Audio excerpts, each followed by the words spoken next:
ठंड में गर्मा गर्म देसी घी बेचने वाली गरीब सास बहू। अमन, कल भी तुमने अपना टिफिन पूरा फिनिश नहीं किया था। 2 रोटी लेकर जाते हो, उसमें से 1 रोटी बचा कर ले आते हो। आज तुम्हारा टिफिन पूरा फिनिश होना चाहिए, वरना शाम को गेम खेलना बंद। आप रोटी पर घी मत लगाया करो, वो बिल्कुल भी टेस्टी नहीं होता है। बेटा, घी खाना तो जरूरी होता है, खासकर सर्दियों के मौसम में, तभी तो तुम्हारी सेहत बनी रहेगी। चलो अब जल्दी से दूध पी लो, वरना ठंडा हो जाएगा। मुझे ये दूध भी नहीं पीना, इसमें जो गंदी बदबू आती है, मुझे ये दूध अच्छा नहीं लगता। बेटा, तुम्हें चॉकलेट पाउडर डाल देती हूँ ना दूध में, तब तो तुम दूध पी लोगे ना। नहीं माँ, मैं दूध नहीं पीऊंगा, दूध बहुत गंदी चीज होती है, मैं जा रहा हूँ। इससे पहले पल्लवी अमन को कुछ कहती कि तभी स्कूल वैन आ जाती है, जिसे देखकर अमन अपना स्कूल बैग उठाता है और भागते हुए स्कूल वैन में चढ़ जाता है। पता नहीं इस लड़के का क्या होगा, ना दूध पीता है ना घी खाता है, इस तरह कैसे बढ़ेगा इसका शरीर। और ऊपर से आजकल के बच्चे हैं, जरा सा डांट दो तो मुंह बनाकर बैठ जाते हैं। अनामिका, तुम साफ सफाई बाद में कर लेना, पहले जाकर मेरे लिए 1 कप चाय बना कर ले आओ, सुबह से सिर में काफी दर्द हो रहा है। जी मालकिन। अनामिका अब रसोई में जाती है और हाथ धोकर पल्लवी के लिए चाय बनाने लगती है। एक काम करती हूँ, चाय में थोड़ी दालचीनी डाल देती हूँ, मालकिन को इससे जल्दी आराम मिलेगा। लेकिन ये मैंने दालचीनी रखी कहाँ है? इस वाली शेल्फ में ही तो रखी थी मैंने। अनामिका अब शेल्फ खोलती है और उसमें से दालचीनी की बोतल निकालने लगती है कि तभी अनामिका को शेल्फ के अंदर से अजीब सी बू आती है। जी, ये बदबू कहाँ से आ रही है? लगता है कोई चीज सड़ गई है। अनामिका जब ध्यान से चेक करती है तो वो बदबू उस शेल्फ में रखी घी के डिब्बे से आ रही होती है। अनामिका अब घी का डिब्बा बाहर निकालती है और जैसे ही उसका ढक्कन खोलती है तो उसमें से अजीब सी महक आने लगती है। ये घी महक रहा है, लेकिन ये खराब कैसे हो गया? अनामिका वहाँ घी देख ही रही होती है कि तभी वहाँ पल्लवी आती है। अरे अनामिका, अभी तक चाय नहीं बनी क्या? ला रही हूँ मालकिन। लेकिन ये देखिए, हफ्ते भर पहले ही तो आप ये घी की बोतल लेकर आई थी और इतनी जल्दी खराब भी हो गया। पूरे 1500 की बोतल थी ये घी की और इतनी जल्दी खराब भी हो गई। अभी तो इसकी एक्सपायरी डेट भी नहीं आई है। पता नहीं ये दुकान वाले कैसे घी बनाते हैं, महीने भर भी ठीक से चल नहीं पाता। इसी तरह रहा तो कितना नुकसान होगा। पल्लवी उस खराब घी को अब अनामिका से कह के कूड़े में फेंकवा देती है और अब घर का सारा काम खत्म करके अनामिका अपने छोटे से किराए के घर में आ जाती है, जहां अनामिका का पति केशव चूल्हे पर रोटी सेककर दोनों बच्चों को खिला रहा होता है। अरे, आप आज बड़ी जल्दी आ गए? वो फैक्ट्री में थोड़ा काम कम था तो जल्दी हो गया, इसलिए आ गया। बच्चे कब से तुम्हारा इंतजार कर रहे थे तो मैंने इन्हें रोटी बनाकर दे दी। बाबा, ठंड में ये रोटी बिल्कुल भी अच्छी नहीं लग रही, रुखी रुखी सी लग रही है। हाँ बाबा, भैया ठीक कह रहे हैं। जब हम गांव में रहते थे तो ताई जी कभी कभी हमारी रोटी पर घी लगा देती थी, तो वो रोटी कितनी अच्छी लगती थी खाने में। लेकिन जब से हम यहाँ शहर आए बिल्कुल भी घी नहीं मिलता, बिना घी की रोटी अजीब लगती है। यहाँ शहर में अच्छा घी नहीं मिलता है। अगर तुमने शहर का घी खा लिया ना तो बीमार पड़ जाओगे। मैं तुम्हारे लिए घर पर ही बढ़िया सा घी बना दूंगी, ठीक है? चलो अब खाना खा लो। अब इन्हें कैसे बताऊं, घर पर घी बनाने के लिए भी तो ढेर सारा दूध चाहिए और इतनी कम तनख्वाह में घर का किराया, बच्चों की स्कूल की फीस और बाकी खर्च ही ठीक से नहीं निपटते, तो ये दूध घी कहाँ से लाएंगे हम? ठंड के मौसम में घी खाना किसे पसंद नहीं होता, लेकिन जहां यह गरीब परिवार पैसों की कमी के चलते घी नहीं खरीद पा रहा था, तो वहीं अच्छे खासे परिवार वाले घी खरीद कर भी घाटे में जा रहे थे। महंगे से महंगे ब्रांड का घी लाकर भी उनके शरीर को जरा भी फायदा नहीं हो रहा था। सारे घी कुछ दिनों में अपने आप खराब हो रहे थे। वहीं गांव में 2 माँ बेटी की निकल रही होती है। अरे कनिका बिटिया, क्या सोच रही है? चल घी डब्बे में भर दे, मैं तब तक बाकी की मलाई से घी निकाल रही हूँ।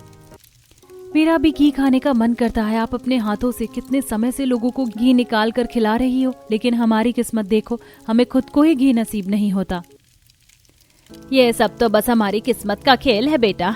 पता नहीं भगवान क्या चाह रहा है हमसे। माँ, सर्दी में रूखी रोटी खाई नहीं जाती, क्यों ना मैं थोड़ा सा घी ले लूं?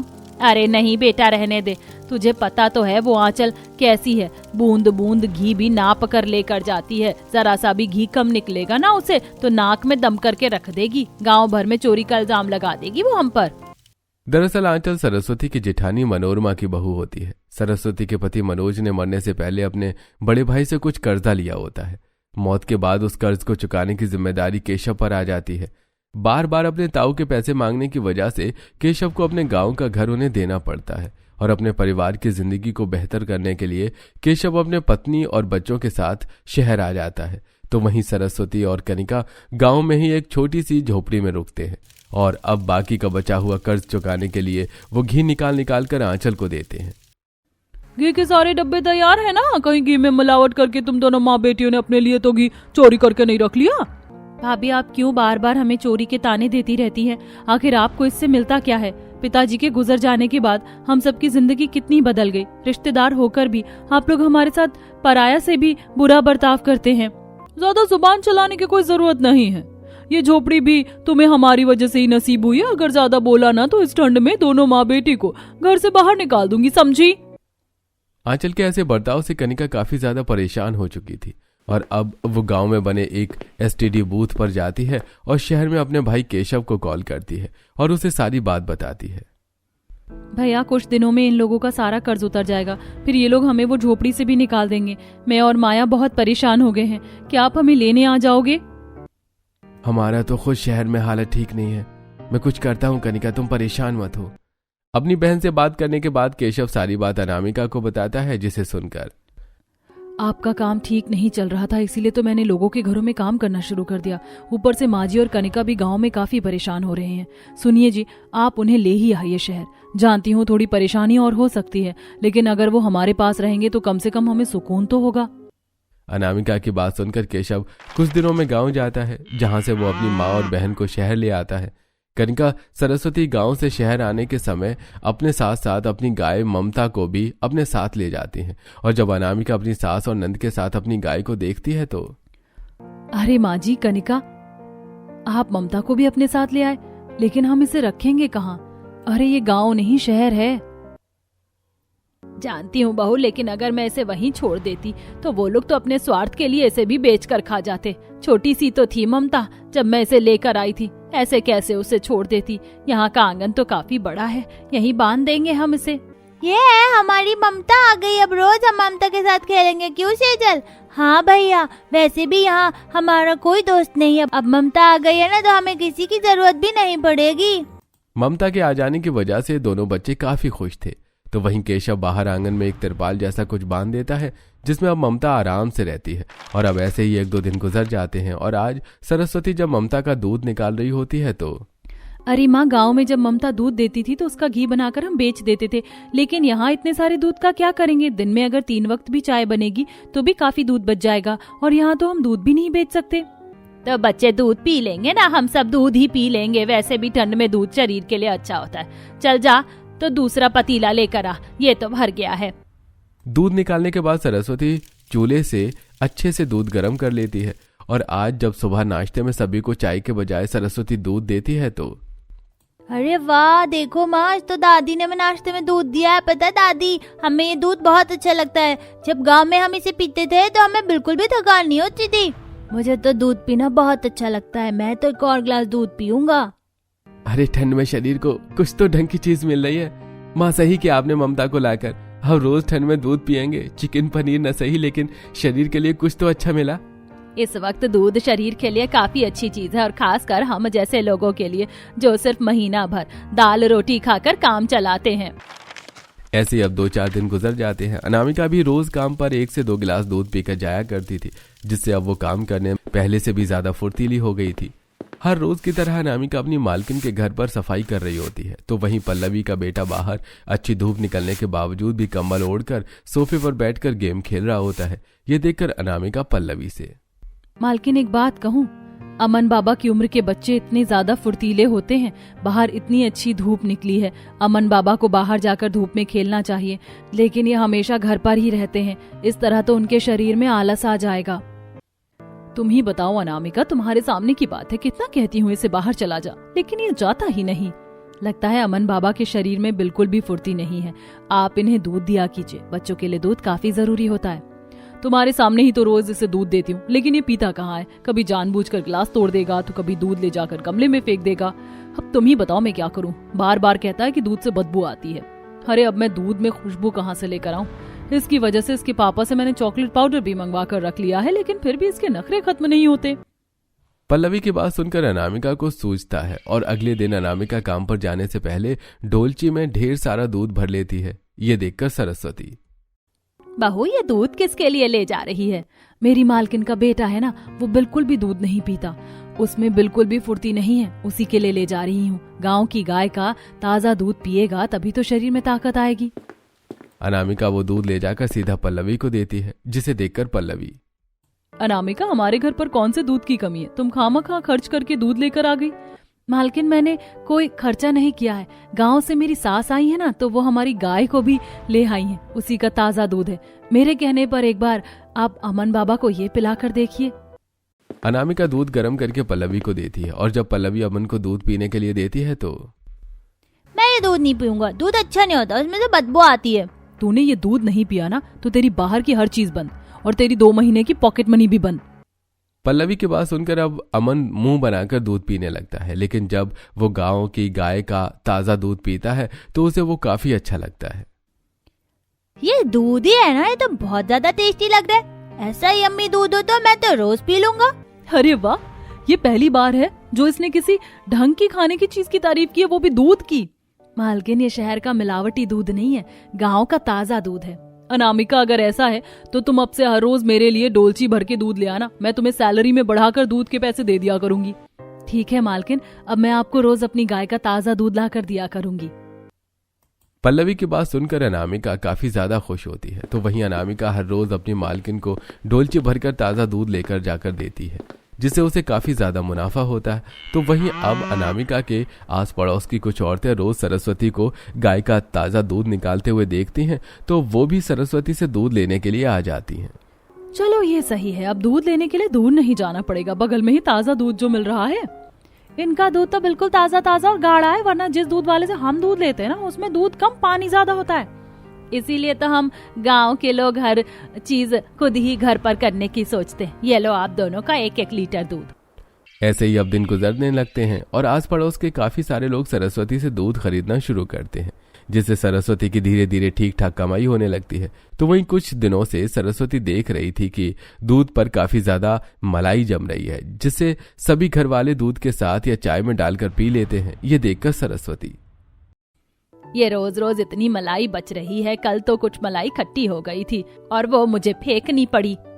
अरे माँ, तो हम चाय और दूध के साथ भी तो मलाई खा रहे हैं, कल तो मैंने रोटी के साथ भी चीनी डालकर मलाई खाई है, काफी बढ़िया लगती है।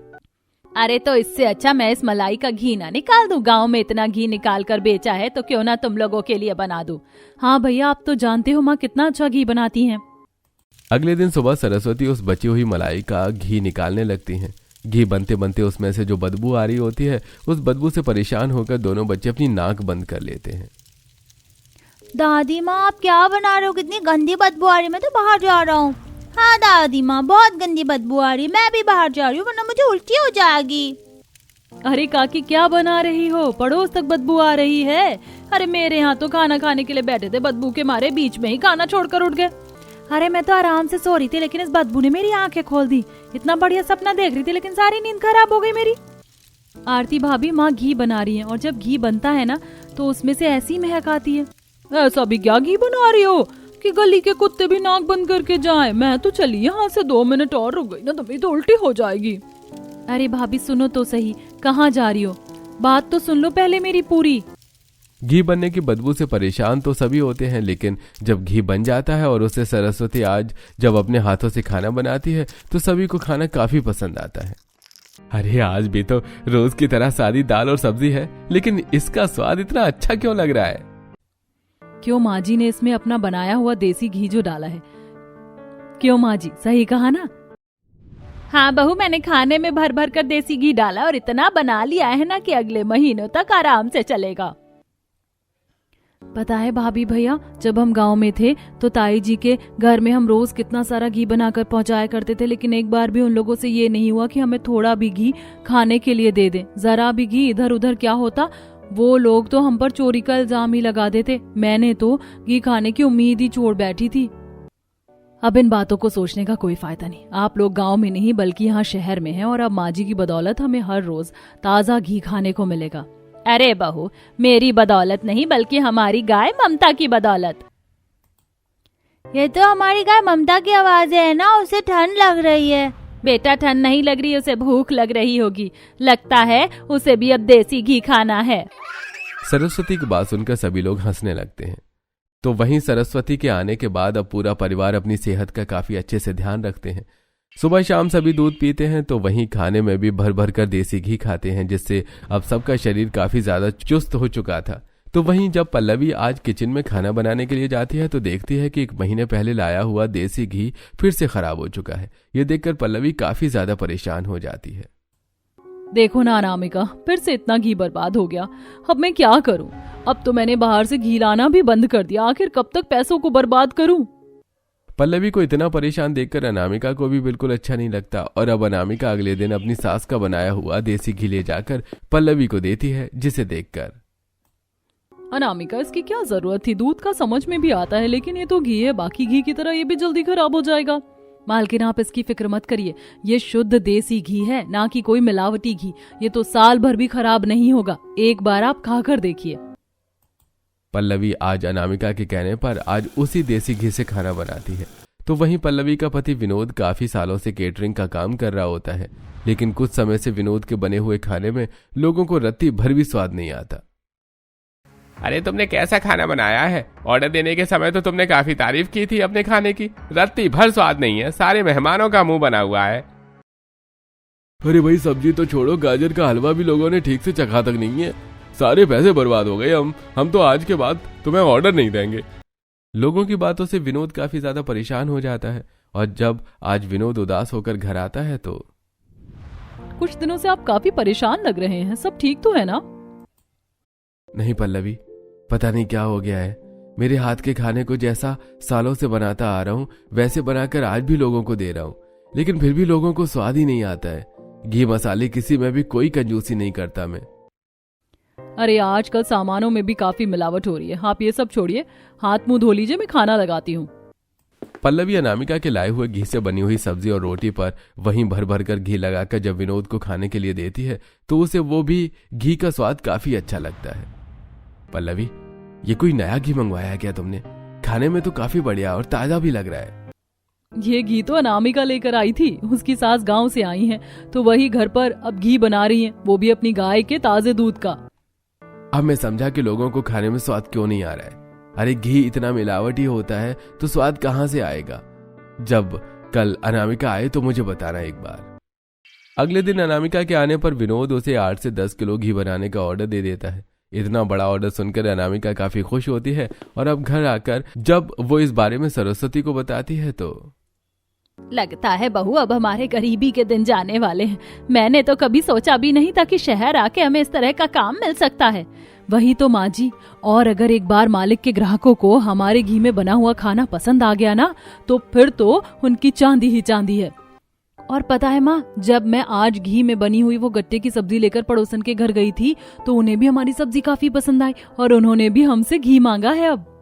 अब अनामिका भी अपनी सास के साथ सबसे पहले अपनी गाय ममता का दूध निकालती है और दूध से ढेर सारा घी बनाकर विनोद को देती है। और जब विनोद घी से खाना बनाकर सभी को खिलाता है तो सभी को वो खाना काफी पसंद आता है और अब आस पड़ोस के लोग भी इनसे घी लेना शुरू कर देते हैं। कुछ भी बोले अम्मा, आप घी तो काफी बढ़िया बनाती हो। बाहर तो यही घी 800-900 रुपए किलो मिल रहा है, लेकिन आप सिर्फ 600 रुपए में हमें घी दे देती हो। कम पैसे में असली घी का स्वाद मिल जाता है हमारे परिवार को। पहले पल्लवी का परिवार और आस पड़ोस के लोग भी सरस्वती और अनामिका से घी लेने लगे थे, जिससे दोनों सास बहू के पास धीरे धीरे पैसे जुड़ने लगे थे। सच कहूं तो इतने पैसे मैंने तभी देखे थे जब हमने उन लोगों को कर्ज के पैसे दिए थे। कभी सोचा नहीं था कि हम सास बहू भी कोई काम शुरू करके इतने पैसे कमा सकते हैं। वही तो बहू, देखा जाए तो ये हम दोनों की मेहनत का नतीजा है। ग्राहक तू बुला रही और घी मैं बना रही हूँ। अपनी माँ और पत्नी की मेहनत को देखते हुए अब केशव भी कुछ हलवे वालों से घी की लेन देन की बात कर लेता है और जब हलवाई घी में बनी मिठाइयों को बनाकर बेचते हैं तो वो भी ग्राहकों को काफी पसंद आते हैं। अरे भाई, ये होता है घी, इसमें बनी मिठाइयों में से भी कोई महक नहीं आती और ग्राहक तारीफ भी इतनी करते हैं। धीरे धीरे करके केशव अपनी फैक्ट्री में भी अपनी माँ और पत्नी की बनाए हुए घी को ले जाकर लोगों को खिलाता, जिससे फैक्ट्री के कई सारे मजदूर और यहाँ तक कि केशव के मालिक महेंद्र को घी इतना पसंद आता है कि वो भी अपने परिवार के लिए अलग से घी मंगवाने लगता है। ये ले, आज तू 500 रुपए ज्यादा ले। जानता है जब से तेरे घर का बना घी मैं और मेरे बच्चों ने खाया है उनकी सेहत अच्छी रहने लगी है। ऐसे अब कुछ दिन गुजर जाते हैं और अब पल्लवी भी अनामिका को कई सारे ग्राहकों के बारे में बताती है। अनामिका, कल घर पर मेरी कुछ सहेलियां आई थी। उन्होंने जब तुम्हारा घी खाया तो उन्हें भी वो काफी ज्यादा अच्छा लगा और अब वो भी तुमसे घी लेना चाहती हैं। धीरे धीरे कर दोनों सास बहू के इस ठंड में कस्टमर बढ़ते ही जा रहे थे। तो वहां आज जब दोनों सास बहू घी बना रही होती हैं तो माँ, हम घी और मक्खन वगैरह भी बेच रहे हैं, तो मैं सोच रही थी क्यों ना अब हम घी से चीज बनाकर बेचें। ठंड का मौसम है, लोग मीठा तो खाते ही हैं, लेकिन इसके साथ साथ गर्मा गर्म जलेबियाँ, गुलाब जामुन और खास तौर पर वो गोंद के लड्डू भी खाते हैं जिसमें घी का भरपूर इस्तेमाल होता है। मेरे ख्याल से हमें ये भी बनाकर बेचना चाहिए, इससे भी हमारी कमाई काफी अच्छी हो सकती है। मुझे भी गोंद के लड्डू खाने हैं, मुझे वो बहुत पसंद है। आप मेरे लिए भी बनाओगी ना? बेटा, मैं अपनी राजकुमारी के लिए तो सबसे पहले लड्डू बनाऊंगी। वैसे अनामिका बहू कनिका ने कही तो बिल्कुल सही बात है, हमें एक बार ये काम भी शुरू करना चाहिए। कुछ दिनों में अब दोनों सास बहू घी बेचने के साथ साथ घी में बनी मिठाइयाँ और लड्डू भी बेचने लगते हैं, जो लोगों को काफी ज्यादा पसंद आते हैं। सही कहा था मेरी सहेली ने, आपके यहाँ का देसी घी की जलेबियाँ तो उंगलियां चाटने लायक है। मैं तो एक पाव लेने के लिए आई थी, लेकिन अब सोच रही हूँ 2-3 किलो लेकर ही चली जाऊँ। मिठाई तो मिठाई, इनका घी भी काफी शुद्ध और देसी होता है, वरना शहर की तो घी में बस मिलावट होती है। जब से ये यहाँ आई है तब से मैंने बाहर से घी लेना ही बंद कर दिया। अब तो मैं इनके यहाँ से घी लेती हूँ। दोनों सास बहू जल्दी ही एक मार्केट में छोटी सी दुकान में अपना काम शुरू करती हैं। 25 गज की छोटी सी दुकान होने के बावजूद भी आसपास के कई सारे लोग बस उनसे ही घी और घी में बनी हुई चीजें लेने के लिए आया करते थे, जिससे आसपास की दुकान वालों का काफी नुकसान होता है। अरे भाई क्या बात है भाई साहब, पहले तो आप हर दूसरे दिन सामान लेने के लिए आया करते थे, लेकिन अब एक महीने में 1 से 2 बार ही आते हो। कोई दूसरी दुकान पकड़ लिया क्या? अरे भाई, वो यहाँ पिछली गली में दोनों सास बहू ने अपने देसी घी की दुकान खोली है ना, मैं तो वहीं से घी लाता हूँ। अरे बिल्कुल शुद्ध ताजा देसी घी बेचती हैं, बिना मिलावट करे, वो भी बिल्कुल सही दामों में। वो तो बस मुझे पनीर लेना होता है, इसलिए मैं तुम्हारी दुकान पर आ जाता हूँ। अगर उन्होंने पनीर बनाकर बेचना शुरू कर दिया ना, तो मैं तो उसके लिए भी इनकी दुकान पर ही जाऊंगा। अरे भाई, ये दोनों सास बहू जब से आई हैं तब से हम सभी दुकान वालों का धंधा चौपट कर दिया है इन्होंने। लगता है अब सामान बांधकर वापस झुमरी तरैया जाना पड़ेगा। समय बीतने के साथ साथ अब पूरा परिवार इसी काम को आगे बढ़ाता है। जहां कनिका दूध बेचने का काम करती है तो वहीं दोनों सास बहू देसी घी और उसकी बनाई हुई चीजों को बेचती हैं, तो केशव भी नए नए ग्राहकों को अपने इस काम में जोड़ता है। अरे भाई केशव भाई, मेरे बड़े भैया है ना, उन्होंने कुछ टाइम पहले ये खाने पीने का होटल शुरू किया है, तो उनके लिए भी मुझे देसी घी चाहिए। नहीं, दिन के 8-9 किलो तो देसी घी चाहिए ही होगा। हो जाएगा या किसी और से बात करूं? अरे भाई साहब, कैसी बात कर रहे हो आप? 8-9 किलो की बात कर रहे हो? मैं तो यहाँ 15 से 20 किलो भी दे दूं।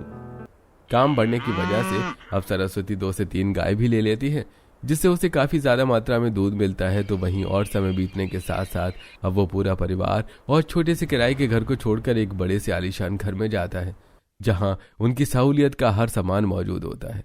तो वहीं अब अनामिका भी पूरी तरह से लोगों के घरों में काम करना छोड़ देती है। यहाँ इतने सारे ग्राहक खड़े हैं लाइन में और दूध तो 1 बाल्टी बचा है। अब दोबारा से दूध निकालना पड़ेगा लगता है। इस काम के लिए भी मुझे कोई ना कोई आदमी चाहिए। कब तक अकेले काम करूं? जहां कुछ समय पहले तक दोनों सास बहू लोगों के घरों में अपने देसी घी पहुंचाया करते थे, तो वहीं अब कुछ समय में लोग खुद उनकी दुकान पर देसी घी लेने के लिए आते हैं। और अब उस किराए की छोटी सी दुकान को छोड़कर दोनों सास बहू एक बड़ी काफी दुकान शुरू करते हैं, जिसमें वो देसी घी में बने हुए पकवान, मिठाई और शुद्ध ताजा देसी घी भी बेचते हैं। देख रही हो अनामिका, पहले तुम हमारे घर में घी लेकर आई थी, लेकिन अब देखो, अब घी खरीदने के लिए हमें तुम्हारे पास आना पड़ रहा है। ये तो सब भगवान की कृपा है, वरना मैंने तो कभी इन चीजों के बारे में तो सोचा तक नहीं था। जो परिवार पाव भर घी के लिए तरसता हो, वो आगे चलकर घी का इतना बड़ा कारोबार शुरू करेगा। लेकिन ये सब तुम्हारी मेहनत और ईमानदारी का नतीजा है, वरना कुछ लोग इस स्टेज पर आकर बिल्कुल मतलबी हो जाते हैं, चीजों में मिलावट करना शुरू कर देते हैं। लेकिन तुमने ऐसा नहीं किया। वैसे मैं एक जरूरी बात करने के लिए आया था। मेरा एक दोस्त है और वो इसी घी के काम को आगे बढ़ाना चाहता है। तुम्हें बस उसे घी बनाकर देना होगा और वो उस घी को बड़े पैमाने पर अलग अलग शहरों में बेचेगा, और जितना भी प्रॉफिट होगा वो तुम लोग आधा आधा बांट लोगे। माँ जी, ये तो काफी ज्यादा बढ़िया है। मैं भी कब से इसी चीज के बारे में सोच रही थी, लेकिन हमारे पास ऐसा कोई रास्ता नहीं था जो हमारे काम को इस लेवल तक ले जाए। कहते हैं ना बहू कि बस हमारी मेहनत करने की देरी है, रास्ता तो भगवान अपने आप बना ही देते हैं। समय बीतने के साथ साथ दोनों गरीब सास बहू का देसी घी का काम इतने बड़े पैमाने पर चल जाता है जिसके बारे में उन्होंने कभी सोचा भी नहीं था। तो वहीं अब जिंदगी में पूरी तरह से ऐशो आराम के आने के बावजूद भी दोनों सास बहू आज तक कभी घमंडी नहीं हुई थी और हमेशा अपने पुराने बीते कल को याद रखकर लोगों की मदद भी करती हैं।